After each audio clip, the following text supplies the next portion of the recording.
여러분, 포괄적 차별금지법이라는 말을 들어보셨을 거예요. 2000년대에 들어서 이 법을 제정하려는 다양한 시도들이 끊이질 않고 있습니다. 기독교계는 이 법의 제정을 단호하게 반대하고 있죠. 그 이유가 뭘까요? 먼저 포괄적 차별금지법의 사상적 배경을 조금 생각해 볼 필요가 있습니다. 포괄적 차별금지법의 사상적 배경에는 문화 막시즘이라고 하는 것이 자리 잡고 있는데요. 이런 막시즘이 뭔가요? 마르크스주의를 막시즘이라고 하죠. 문화 막시즘을 소개하고 있는 어느 책의 추천사 내용을 보면 아주 그 책의 내용을 간략하게 요약한 구절이 있어서 제가 한번 그걸 읽어보도록 하겠습니다. 문화 막시즘의 초기 이론가 안토니오 그람시는 부르주아가 거머쥔 헤게모니를 빼앗기 위해 정치, 사회, 학계, 문화계 등 각 사회 영역에 침투해 사회주의 사상으로 대중을 계몽해야 한다고 주장하였다. 독일 프랑크푸르트 학파는 개인주의, 사유재산, 이윤 동기뿐 아니라 가족제도, 결혼제도, 일부 일처제, 성적 금기에 반항했다. 사회주의 혁명이 일어나려면 기독교 문화와 도덕을 파괴하고 갈 길을 잃은 대중들을 공산주의라는 새로운 신조로 인도할 문화 지도층이 절실히 필요하다고 역설했다. 문화 막시즘은 그람시의 표현처럼 제도권으로의 기인 행진을 통해 문화 헤게모니와 문화 권력 쟁취를 목적으로 삼는다. 조금 어려운 그런 내용이죠. 이런 공산주의 운동의 창시자인 칼 막스는 머지않아서 자본주의 체제가 종말을 고할 것이라고 예언을 했었어요. 막스의 예언대로 자본주의는 대공황을 맞이하며 큰 위기를 맞았지만 이를 극복하며 더 공고해져 갔습니다. 오히려 시간이 지나면서 공산주의 국가들이 현실 정치에서 실패를 선언하게 되죠. 이후에 막스주의자들은 이 급진적 혁명이 실패한 이유를 계속 연구하면서 찾다가 그 이유를 문화에서 찾아요. 특히 서구 사회에 깊이 뿌리내리고 있는 기독교 문화가 자본주의 체제를 떠받치고 있다고 여겼습니다. 그래서 이 문화를 해체하는 것이야말로 사회주의 혁명에 이룰 수 있는 필수의 과제로 본 것이죠. 그리고 이런 일련의 작업은 급진적으로 이루어질 수 있는 것이 아니고 문화 지식층들을 통해 긴 과정으로 가능하다고 봤어요. 이들이 특히 주목한 것이 있는데 그게 바로 성입니다. 성혁명을 통해 기존의 가치 질서를 송두리째 뒤흔들 수 있기 때문에 그렇죠. 여러분도 아시지만 올해 파리 올림픽 개막식에 드래그퀸 여장을 한 남성들이죠. 트랜스젠더들이 나와서 공연을 하고 예수님의 최후의 만찬을 조롱하는 패러디를 하면서 다른 종교라면 함부로 하지 않을 그런 일들이 공공연하게 일어났죠. 반기독교적인 노선을 의도적으로 노골적으로 표현한 것이었는데요. 이런 믿기 어려운 일들은 개막식에만 일어난 것은 아니었습니다. 이번 올림픽에서는 유도 세계 챔피언인 세르비아 선수 네마냐 마이도프가 경기장에 입장할 때 십자가를 표시했다는 이유로 5개월 동안의 출전 자격 정지 처분을 받았어요. 예수님을 조롱하는 것은 개막식 때 찬사를 받고 환호를 받았는데 예수님을 높이는 신앙은 자격 정지를 받았던 아주 극명한 그런 장면이 우리 눈앞에 펼쳐지고 있는 현실입니다. 정말 심각한 것은 이런 문화가 안방까지 침투해서 우리 아이들의 눈과 마음을 자연스럽게 물들이고 있다는 사실이죠. 거대한 세속주의의 물결이 폭풍처럼 몰아치는 이 시대, 그 가운데 가장 강력한 세속화의 폭풍은 바로 젠더 이슈라고 할 수 있어요. 여러분, 미국 뉴욕주는 성을 구분할 때 공식적으로 31개의 성을 인정하고 있다고 해요. 젠더 플루이드라는 표현을 쓰는데 유동하는 성이라는 의미입니다. 여러분, 매일 자기가 원하는 성을 자기가 스스로 결정할 수 있어요. 어제와 오늘의 성이 내 기분에 따라서 내가 원하는 대로 달라질 수가 있어요. 그걸 공식적으로 인정을 해준다는 거예요. 성전환 수술을 받지 않아도 됩니다. 아무리 남자의 외형을 가지고 있어도 스스로 여자라고 생각하면 공식적으로 여자로 인정을 받는다는 거예요. 그렇기 때문에 남자의 외형을 가지고 있어도 여성이라고 주장하면 여자 화장실에 들어가고 여자 탈의실을 이용하는 것이 모두 합법입니다. 초등학교 여학생들과 며칠 동안 같은 숙소를 이용한 남자 교사가 있었는데요. 스스로 여성이라고 주장했기 때문에 아무런 법적 제재를 받지 않았어요. 여러분, 지금 서구의 많은 나라에서 실제로 이런 일들이 벌어지고 있습니다.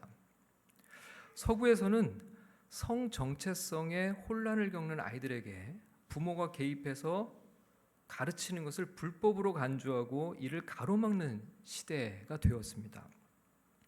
아직 자아가 형성되지 않은 자신의 삶에 대해 분별할 수 있는 능력이 전혀 갖춰져 있지 않은 아이에게 성을 바꾸기 위해 호르몬 주사를 투여하는 상황이고, 문제는 부모의 동의 없이 이것이 가능하다는 거예요. 오히려 부모가 이것에 반대하면 부모의 양육권을 박탈할 수 있는 법적인 체계까지 갖추고 있어요. 여러분, 우리보다 수십 년 앞서 차별금지법이 제정된 서구 사회에서 지금 실제로 벌어지고 있는 일들이죠. 여러분, 파리 올림픽에서 남성의 염색체를 가진 복싱 선수가 여성들과 시합해서 금메달을 따는 장면을 여러분도 다 보셨을 거예요. 왜 이토록 성에 대한 해방을 집요하게 강조하는 움직임이 있는 것일까? 성 정체성을 무너뜨리는 것은 단순히 젠더에 관한 이슈로 끝나지 않습니다. 하나님의 창조 가운데 결코 변개할 수 없는 것이 남성과 여성이죠. 하나님의 창조 원리를 뿌리채 바꾸려는 것은 단순한 성의 문제는 아니에요. 이것은 하나님을 거부하는 마지막 대적이죠. 여러분, 이것은 미국이나 다른 나라의 이야기만은 아닙니다. 이제 한국도 동성결혼을 인정하는 시대가 되었어요. 차별금지법을 합법화하려는 목소리가 법정에서 거대한 망치 소리처럼 들려오고 있습니다. 지난 7월 18일 우리나라 대법원에서 동성 커플에게 건강보험 피부양자 자격을 인정하는 판결이 나왔어요. 최초로 동성 부부에게 정부가 공적으로 인정한 첫 사례였습니다. 또 성전환 수술을 하지 않아도 성별을 바꿀 수 있다는 판결이 대법원에서 나왔습니다. 여러분, 몇 년 전에는요, 제가 공부했던 총신대에서 기독교 윤리학을 가르치셨던 교수님이 총신대 강의 시간에 동성애에 관한 주제를 다루었다는 이유로 정년을 1년 앞두고 해임이 되는 사건이 있었습니다. 오늘과 같은 왜곡된 시대에 그리스도인들은 어떻게 살아가야 하고 우리가 다음 세대를 어떻게 교육해야 할까요? 여러분, 오늘 본문에는 죽음의 위기에서 하나님 앞에 죽기를 각오한 사람들이 등장합니다.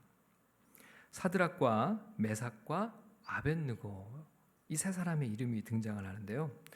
여러분, 본문은 지금부터 약 2600년 전에 바벨론 제국에서 일어난 사건입니다. 바벨론은 지금의 중동 지역을 중심으로 아프리카 일부 지역까지 광범위한 지역을 지배하던 대제국이죠. 이 거대한 제국을 완성한 왕이 오늘 본문에 나오는 느부갓네살입니다. 그는 유다까지 멸망시키고 다니엘과 세 친구도 포로로 잡아갔죠. 그들은 포로가 된 신세였지만 왕의 호의로 비록 바벨론 땅에서이지만 평탄한 삶을 살고 있었어요. 그런데 어느 날 이들 앞에 큰 도전이 놓여 있었습니다. 느부갓네살 왕이 금으로 만든 신상을 세워요. 너비가 거의 3m, 높이가 거의 30m나 되는 거대한 우상이었는데요. 왕은 바벨론을 다스리는 관리를 다 불러 모았습니다. 수많은 관리들이 줄을 지어 섰고 궁중의 악사들이 모든 악기를 대동했어요. 그리고 왕의 명령이 들려옵니다. 모두 금신상 앞에 엎드려 절하라. 절하지 아니하는 자는 맹렬히 타는 풀무불에 집어 던져 죽이리라. 천지를 울리는 음악 소리와 함께 참석한 모든 사람들이 금신상 앞에 무릎을 꿇고 절하기 시작합니다. 하나님만 받으셔야 할 경배를 우상 앞에 드리고 있는 사람들이죠. 여러분, 이때 우상 앞에 절하지 않았던 세 사람이 있었어요. 바로 사드락과 메삭과 아벳느고였습니다.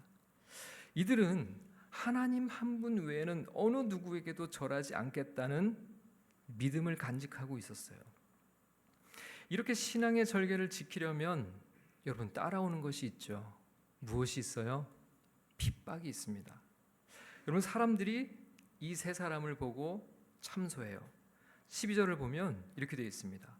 이제 몇 유다 사람 사드락과 메삭과 아벳느고는 왕이 세워 바벨론 지방을 다스리게 하신 자이거늘 왕이여, 이 사람들이 왕을 높이지 아니하며 왕의 신들을 섬기지 아니하며 왕이 세우신 금신상에게 절하지 아니하나이다.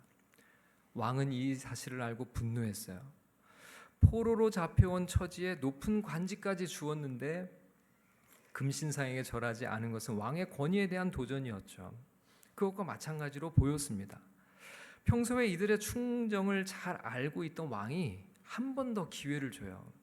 사드락과 메삭과 아벳느고야, 너희가 정말 절하지 아니하겠느냐? 이제라도 음악이 울리거든 절하라. 그리하면 내가 살려주리라. 그렇지 않다면 너희를 내 손에서 건져낼 신이 누가 있겠느냐? 여러분, 죽느냐 사느냐의 갈림길에 서 있습니다. 그러나 이 세 사람의 대답은 요지부동이고 확고했어요.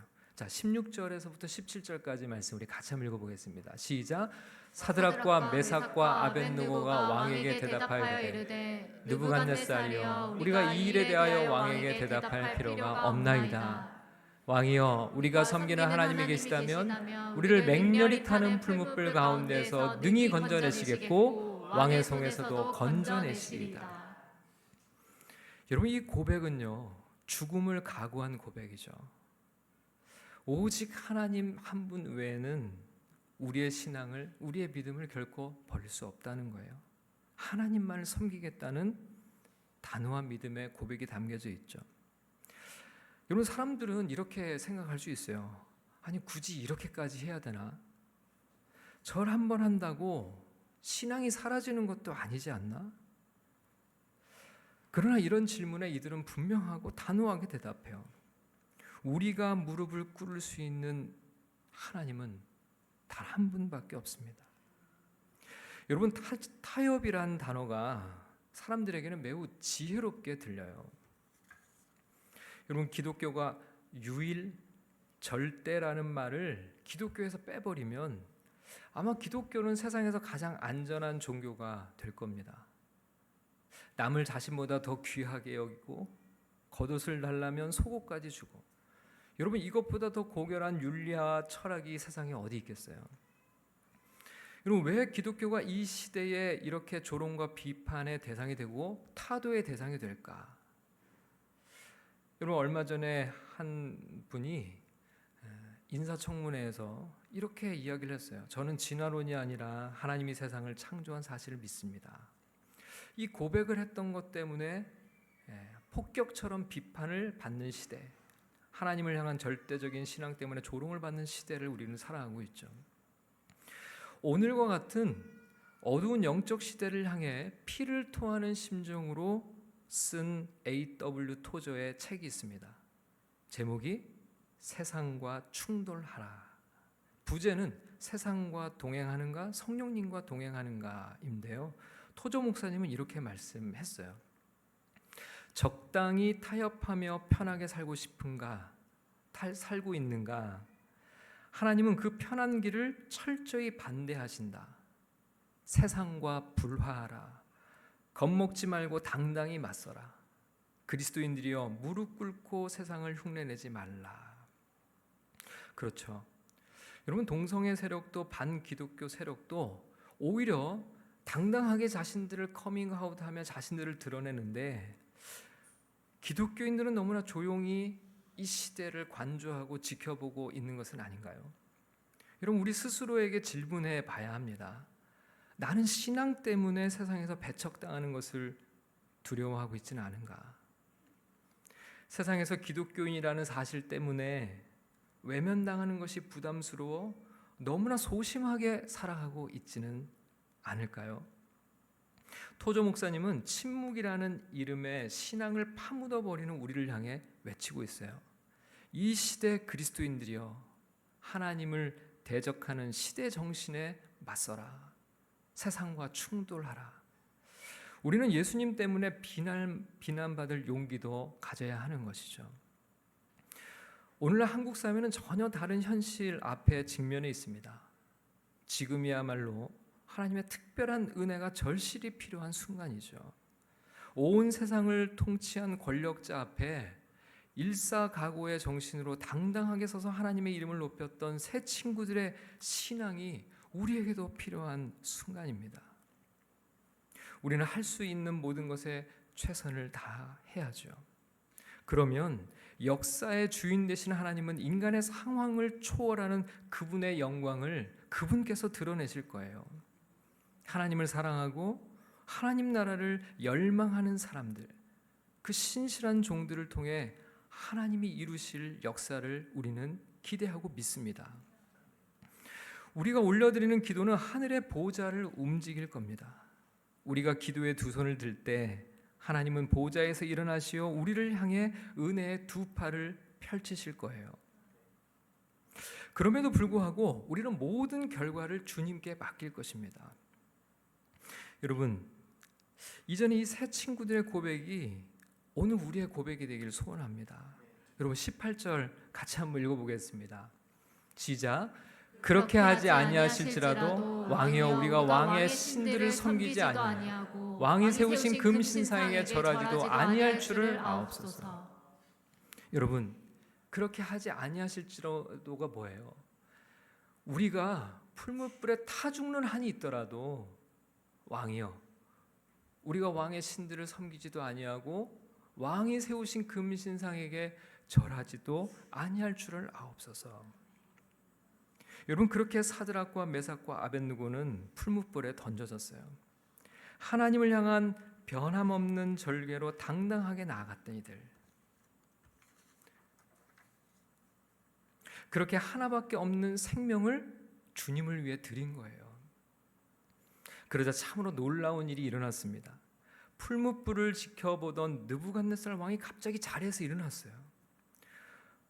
풀무불 안에는 세 사람과 또 한 사람이 걸어가고 있었습니다. 세 사람은 머리털 하나 그을리지 않고 불탄 냄새도 없이 살아서 나왔어요.